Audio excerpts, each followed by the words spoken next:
This morning, Trump told Bloomberg News the ceasefire would expire Wednesday. He said it was, quote, highly unlikely he would extend it. He told CNBC on live television just hours ago, "I don't want to do that," when asked directly about an extension. Then this afternoon, he posted on Truth Social, and everything changed. Based on the fact that the government of Iran is seriously fractured, not unexpectedly so, and upon the request of Field Marshal Asim Munir and Prime Minister Shehbaz Sharif of Pakistan, we have been asked to hold our attack on the country of Iran until such time as their leaders and representatives can come up with a unified proposal.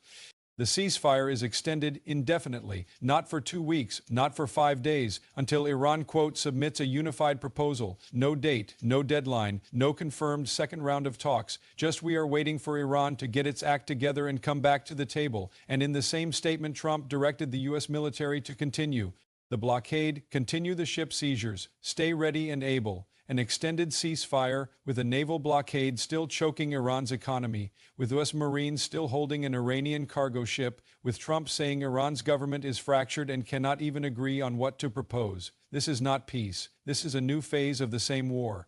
Fought without bombs for now, but fought nonetheless. This is respect B. And what Trump just revealed in that Truth Social post is more significant than the extension itself. He told the world something about Iran that changes how we understand everything that has happened in the last 2 weeks. Stay with me. Let's read Trump's statement carefully, because every word was chosen based on the fact that the government of Iran is seriously fractured, not unexpectedly so. Not unexpectedly so. Trump is not surprised that Iran's government is fractured. He expected it. He anticipated it. This is a significant admission. It means that when the U.S. and Israel launched Operation Epic Fury on February 28, assassinating Iran's supreme leader and decapitating its military leadership, the strategic calculation included the assumption that Iran's government would fracture under the pressure. The plan was not just to destroy Iran's military capability, it was to destroy Iran's decision-making capacity. And now, 54 days later, Trump is confirming that this is exactly what happened. Iran's government cannot present a unified proposal, not because it does not want a deal, but because the different factions inside what remains of the Islamic Republic's leadership cannot agree on what terms to accept. Think about what that means for a moment. You have Iran's Parliament Speaker Ghalibaf, who sat in Islamabad for 21 hours saying the blockade must be lifted before talks can proceed. You have Iran's Foreign Minister Araghi, who declared the strait open on Friday, then watched the Erg close it again on Saturday, calling the blockade an act of war. You have Iran's Supreme National Security Council issuing statements demanding control of the strait permanently. You have Erg commanders saying any U.S. vessel approaching the strait will be targeted. You have an advisor to Ghalibaf calling Trump's ceasefire extension a, quote, ploy to buy time for a surprise strike. And you have Iranian sources simultaneously telling CNN that a delegation was coming to Islamabad, while Iranian state media said no delegation was coming. These are not different messaging strategies from a unified government. These are different factions of a government that is genuinely not speaking with one voice. Iran's supreme leader was killed 54 days ago. The institutional structure that coordinated Iranian foreign policy, military strategy, and nuclear decision-making was built around that single figure, Ayatollah Ali Khamenei, over more than 3 decades. He is gone, and what Trump is telling the world today is that nobody has successfully filled that vacuum. The original ceasefire, announced April 8th, was a 2-week pause with a defined deadline. Both sides knew the date. Both sides worked toward it. The urgency created by a deadline drove the Islamabad talks. It drove Pakistan's diplomatic sprint across the region. It drove Iran's decision, however brief, to open the strait on Friday. Today's extension has no deadline. Trump said the ceasefire will last, and I am quoting, precisely until such time as their proposal is submitted and discussions are concluded, one way or the other, one way or the other. That phrase is doing enormous work in that sentence. It means this ends either with a deal or with the U.S. resuming attacks. But there is no clock telling Iran when it must choose, which creates a completely different strategic environment. On one hand, the absence of a deadline reduces the immediate risk of accidental escalation. There is no Wednesday midnight moment when both sides' military planners are on highest alert. The pressure valve has been slightly released. On the other hand, an indefinite ceasefire with a naval blockade still in place is not really a ceasefire at all. Iran's economy is still being strangled. Iranian ships are still being turned back. An Iranian cargo ship is still in U.S. Marine custody in the Gulf of Oman. Iran's oil revenues, which fund everything from government salaries to proxy operations, are still being cut off at roughly $500 million per day, according to Trump's own estimate. The guns are quiet. The economic war is still running at full intensity, and Iran's response to the extension was instant and contemptuous. Mahdi Mohammadi, an advisor to Iran's parliament speaker Ghalibaf, posted on X within minutes of Trump's announcement. His words, "Trump's ceasefire extension means nothing. The losing side cannot dictate terms." The losing side, Iran's parliament advisor, is calling America the losing side while America is blockading Iran's ports, holding Iran's ship, and threatening to blow up Iran's power grid. That is not the language of a government preparing to submit a unified proposal. That is the language of a government that has not yet decided whether to fight or negotiate and cannot decide because it is, as Trump said, seriously fractured. While the ceasefire extension was announced, something else happened today that received far less attention but tells you just as much about the real shape of this conflict. The United Arab Emirates announced the arrest of 27 people. The Kuwait State Security Department said it had dismantled, in their words, a terrorist organization with links to Iran's Islamic Republic. The alleged organization, according to Kuwait authorities, was planning, quote, systematic terrorist and sabotage operations on Kuwait soil. The statement said investigations revealed links between the arrested individuals and Iran's, and this is the specific phrase Kuwait authorities used, Wilayat al-Faqih ideology, the theological doctrine of governance associated with the Islamic Republic and with Khomeini's legacy specifically.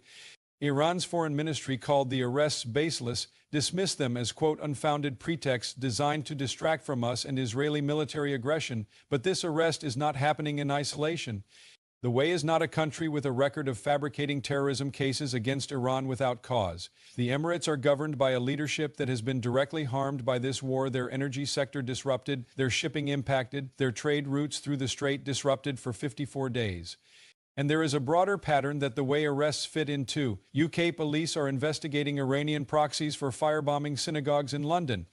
Belgian and Dutch authorities have investigated the same Iranian-linked group for similar attacks in their countries. Mi-5 disrupted more than 20 potentially lethal Iran-backed plots in Britain alone in the year before this war started.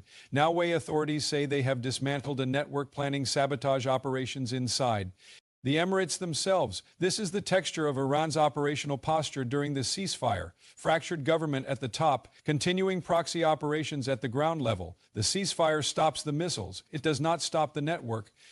Let's think carefully about what Trump's characterization of Iran's government actually means for the prospects of a deal, because it cuts in two different directions simultaneously. Direction one, it makes a deal easier. If Iran's government is fractured, if the hardliners who want no deal and the pragmatists who see a deal as necessary cannot agree, then the pragmatists may eventually win the internal argument. The economic pressure from the blockade, the political pressure from Pakistan and regional allies, the reality that Iran is absorbing $500 million in daily losses, all of that pressure falls more heavily on the pragmatist's argument. The longer the blockade continues, the more compelling the case for compromise becomes.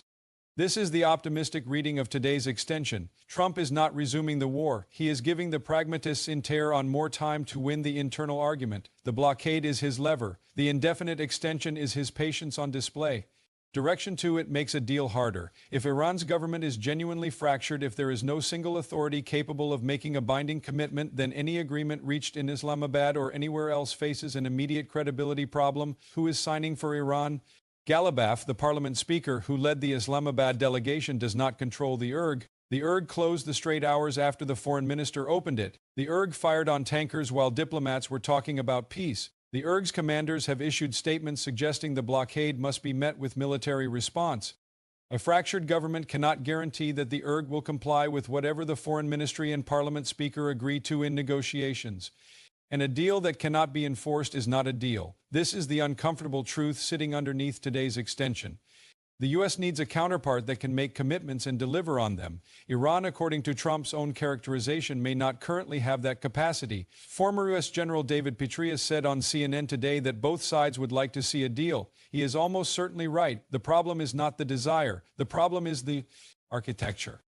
There is one detail from today that deserves more attention than it is getting. J.D. Vance did not go to Islamabad. Earlier today, White House sources confirmed that Vance and the U.S. delegation Witkoff, Kushner were expected to travel to Pakistan for a second round of talks. Then the trip was put on hold. Then Trump announced the extension. Then CNN cameras spotted Vance arriving at the White House at midday and leaving approximately 5 hours later. Secretary of State Marco Rubio was also seen arriving. Secretary of Defense Pete Hegseth was seen arriving. Hawkish Republican Senator Lindsey Graham, who was spotted entering the West Wing late Monday night, was presumably still in the conversation. What was happening in those rooms for 5 hours on Tuesday afternoon?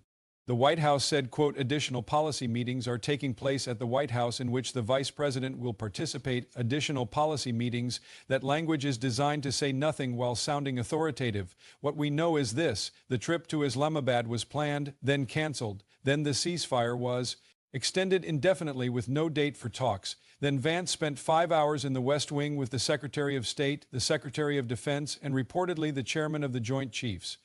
That is not a routine afternoon. That is a National Security Council in session making decisions about the next phase of a war, and the decision they made, extend the ceasefire, maintain the blockade, wait for Iran to submit a unified proposal, is a decision that reflects the reality Trump described publicly. Iran's government is fractured. You cannot negotiate a final deal with a government that cannot agree on what it wants. So you wait, and while you wait, you keep the pressure on. The blockade continues. The seized ship stays in Marine custody. 3 U.S. aircraft carrier strike groups are now in the Persian Gulf region. The U.S. military is, in Admiral Cooper's words, rearming and repositioning during the pause. The guns are quiet. Everything else is not. The ceasefire is extended. No deadline. Iran must submit a unified proposal. Here are the 3 things that will tell you what actually happens next. 1. Does Iran's internal fracture heal or deepen? The assassination of Khamenei created a power vacuum that has not been filled. Iran's Supreme National Security Council is functioning as a collective decision-making body, but collective bodies move slowly and produce compromises, not decisive choices. Watch whether Iran's factions converge on a position or continue to contradict each other publicly. If Ghalibaf and Aragki start saying the same things, a deal is getting closer.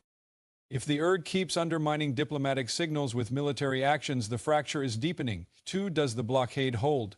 Trump said the blockade continues alongside the ceasefire extension. He is now enforcing 2 simultaneous measures that Iran considers ceasefire violations. If Iran retaliates for the Tuska seizure as it has vowed to do, the ceasefire extension becomes immediately irrelevant. Watch the Gulf of Oman. Watch whether Iran targets additional vessels. Watch whether the URG follows through on its advisor's statement that the blockade must be met with military response. 3. Does Pakistan deliver? Pakistan's Army Chief Asim Munir made this ceasefire extension happen. Trump said explicitly at Pakistan's request, Pakistan is now carrying the weight of this entire diplomatic process. It needs to deliver an Iranian delegation to a negotiating table. It needs to help Iran's fractured government converge on a position worth presenting. Pakistan's Prime Minister Shehbaz Sharif thanked Trump for the extension and promised, quote, earnest efforts for a negotiated settlement. Those earnest efforts are now the only thing standing between an indefinite ceasefire and a return to bombs.